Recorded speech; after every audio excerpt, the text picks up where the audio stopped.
Bu TCS 230 ranglarni ajratuvchi datchik hisoblanadi. Bu datchikda asosiy 4 ta LED ko'zga tashlanadi va ularning markazida 8 ga 8 LED diod joylashgan, fotodiod joylashgan.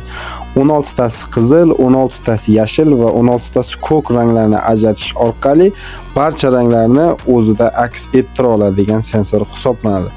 4 ta dona LED yorug'lik ta'sir ko'rsatishi natijasida uning oldidagi rangli jism yoki jihoz uni fotodiodga jo'natgan signallar orqali qabul qiladi va biz Arduinoga yozgan kod orqali biron bir vazifani bajarish mumkin. Misol uchun ranglarni aniqlab olib, kodlarni yozganimizdan keyin shunga mos boshqa LED chiroqlarini yoqib berish mumkin. Misol uchun yashilni ko'rsatganimizda yashil, qizilni ko'rsatganimizda qizil. Shunga o'xshagan loyihalar bilan juda ajoyib bo'ladi. Video yoqqan bo'lsa, bunga like bosish esingizdan chiqmasin.